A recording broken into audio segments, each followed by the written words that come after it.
ना भोगोगे, ये अकाट्य होता है। क्योंकि किसी का भी हृदय, मान लो किसी भी जीव जंतु को आप कष्ट दें और उसका हृदय स्वयं नित्य निरंतर कर्मों के जाल को रच रहा है और अपने आप को बांध रहा है। आपको मुक्त होना है, बंधना नहीं है। जीव का जन्म कर्मों के अनुबंध से होता है, कर्मों के बंधन से होता है, और उसको अपना ऋण चुकाना होता है। कर्मानुबंध ये बहुत सूक्ष्म विषय है। जैसे आप जिस परिवार में जन्म लिए हैं तो उस परिवार के लोगों से आपका ऋण है, इसलिए उसी परिवार में आप आए हैं। और ऋणानुबंध, उसको बिना चुकाए या बिना वसूल किए आप वहां से जाएंगे नहीं। आपको लेना है तो वसूल करना है और देना है तो चुकाना है। ये पूर्व के जन्मों से निश्चित किया गया है। जैसे किसी के यहां पुत्र हुआ, जन्म से ही पैसा खर्चा शुरू हुआ, जो बड़ा हुआ तो उद्दंडता के द्वारा मार पूरे परिवार को क्लेश पर क्लेश देता चला जा रहा है। ये तुम्हारे कर्म का फल है। या ऐसे शक्तिहीन बुद्धिहीन ऐसे पागल पूरे जीवन सेवा करो, तुमसे अपना हिसाब चुकाने के लिए वो आया है।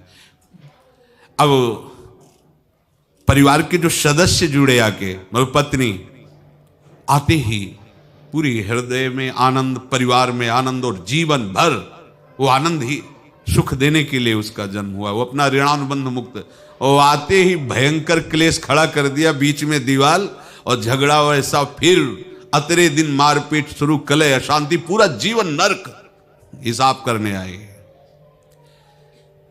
यहां ऋण चुकाए बिना कोई जा नहीं सकता, ऋण चुकाना पड़ेगा। किसी का ऋण वसूल करना है तो किसी को ऋण चुकाना है, दोनों काम करने होते हैं। अनेक जन्मों में अनेक लोगों के साथ हमने जो बर्ताव किए हैं, अच्छे या बुरे, वो होंगे।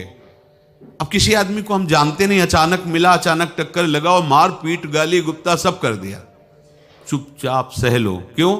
ये आपका हिसाब है, पूर्व का हिसाब। हमारा उससे कोई द्वेष नहीं, कोई संकल्प नहीं। अचानक घटना घटी और हमसे द्वेष करने लगा, हमें पीटने लगा, हमें गालियां दे, ये हिसाब है, चुपचाप सह जाओ। अपने घर का भाई ही भारी दुश्मन बन गया और क्लेश दे, हिसाब है।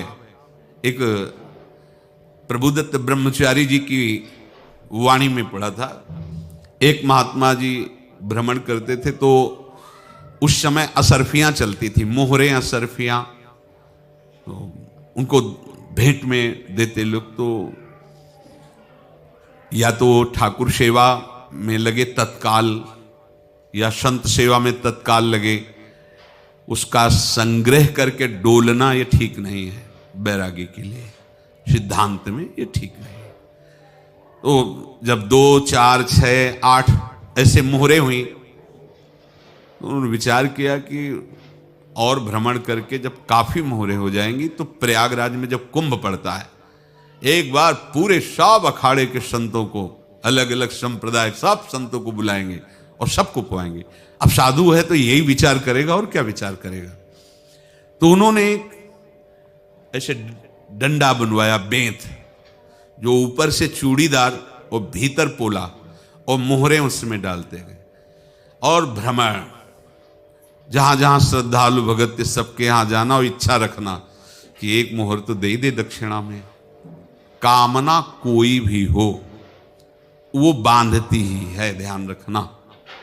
इसीलिए प्रभु जो चाहे वो करे, अपनी चाह नहीं रखनी चाहिए, अपनी चाह प्रभु की चाह में मिला देनी चाहिए। तो छड़ी भर गई, भ्रमण करने वाले महात्मा चूड़ी लगाई, इंतजार करते रहे। जब प्रयाग का कुंभ पड़ा तो चले। तो रास्ते में एक गांव में पूछा जाता है, जैसे कहीं रुको कि कोई श्रद्धालु ऐसा है जो संत सेवी है। तो कुछ लोगों ने बताया, हाँ एक परिवार है, बहुत संत सेवी है और आपको मिलाते हैं उनसे। आइए महाराज, घर में रुका, खूब अच्छा हलवा पूड़ी पवाया, और जो घर के मालिक थे चरण दबाए, चरण दबाते दबाते उनकी दृष्टि पड़ी उस डंडे पे, तो कहा इतना मोटा और ऊपर से कुछ चूड़ी सी भी नजर आ रही, इस डंडे में तो कोई रहस्य है ही है। अब महात्मा जी को खवा पिला के सुला दिया। महात्मा जी जब सो गए तो पत्नी से धीरे से कहा वो डंडा लाओ बाबा जी का डंडा। वो चूड़ीदार जो ही खोला पलटाया तो सैकड़ों मोहरे। ऐसे संत रोज पधारे भगवान, तुम आनंद हो जाए फिर क्या। पत्नी से कहा नाप के कंकड़ लाओ। वो तो महात्मा जी तो खाए खीर पूड़ी आराम से सो रहे। रात में पूरी प्लानिंग करके उसमें कंकड़ भर के चूड़ी लगाकर सिराने रख दिया, सारी मोहरें हटा ली। महात्मा जी आराम से छड़ी उठाए तो वजन पक्का। वैसे बड़े लोग चतुर होते हैं, पर ये नहीं जानते कि कर्म कितना भयानक होता है।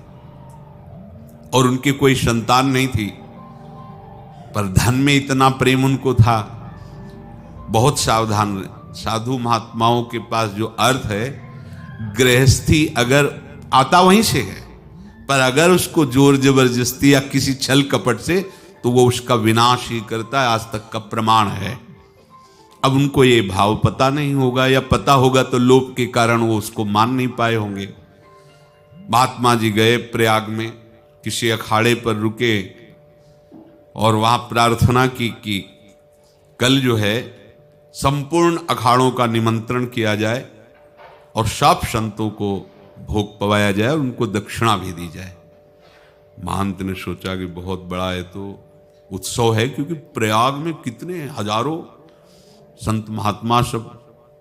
तो उनका महाराज बोरों इसमें चीनी और टीनों घी लगेगा, सब व्यवस्था। बोले आप मंगाइए, एक एक हिसाब हम करेंगे, हमारे पास सब व्यवस्था है।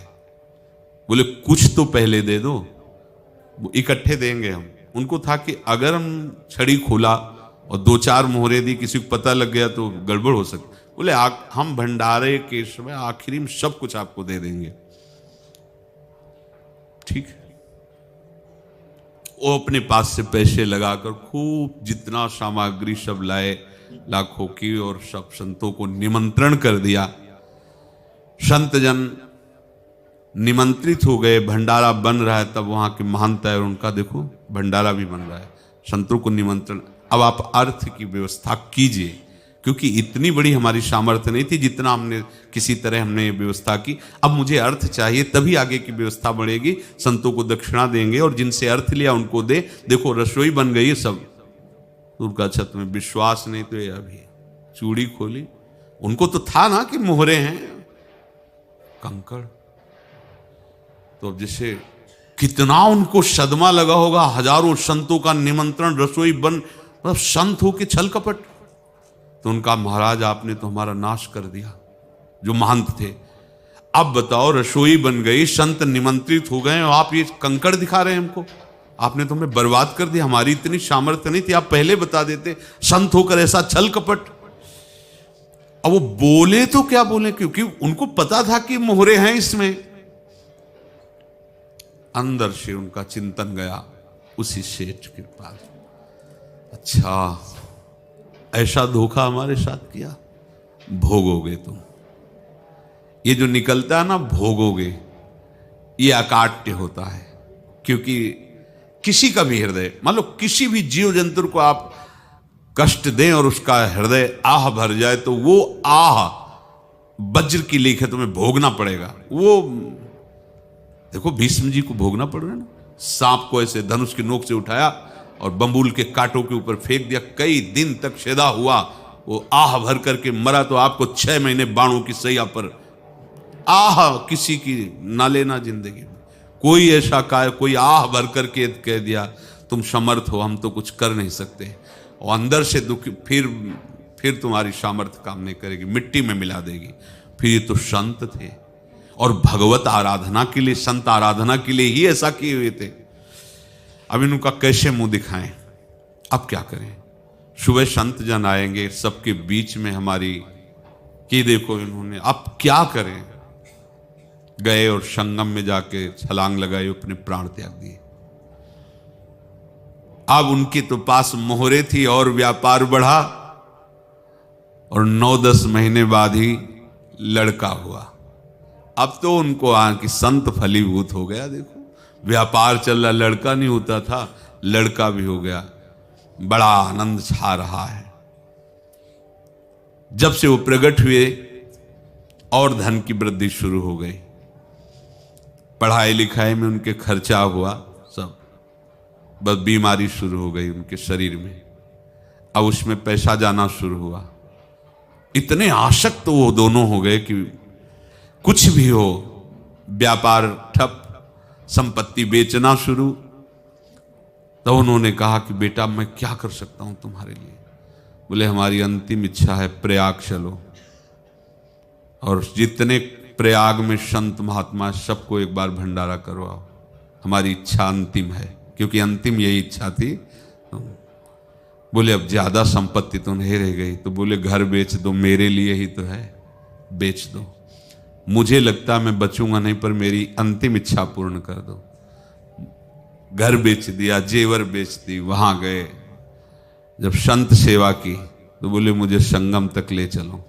संगम तक ले गए और बोले समझे तुम चुराए थे और हमने उसको छीना है, कुछ नहीं रह गया तेरे पास कुछ, अब केवल ममता और आसक्ति में जलकर मर और नरक प्राप्त कर। मैं वही महात्मा हूं जिसकी तूने मोहरे ली थी, शरीर छोड़ दिया। महात्मा को जन्म लेना पड़ा और इनको दुर्गति भोगनी पड़ी। ऋणानुबंध होश में, ऐसा नहीं कि आप जो कर रहे हैं कोई देख नहीं रहा, कोई हिसाब किताब नहीं, जो कर रहे हैं अवश्य में भोक्तव्यम, बहुत सावधान। अनेक जन्मों में अनेक लोगों से जो कुछ लिया दिया है, इस लेने देने को मिटा देने के बाद ही तुम मुक्त हो गए। इसीलिए एक उपाय है, लेना न देना मगन रहना। क्या? मालिक को समर्पित हो जाओ, मालिक को अपना माना हुआ समर्पित कर दो, खत्म। अहम त्वाम स्वरूपापेभ्यो मोक्षयिष्यामि, सब खत्म, आगे पीछे लेना देना सब खत्म। एकादश स्कंद में भगवान श्री कृष्णचंद्र जी ने कहा जो मेरे चरणों का आश्रय लेकर भक्त मेरा भक्ति करता है, उसके पितृ ऋण, मातृ ऋण, देव ऋण, ऋषि ऋण, सब ऋणों से मैं मुक्त कर देता हूं। बस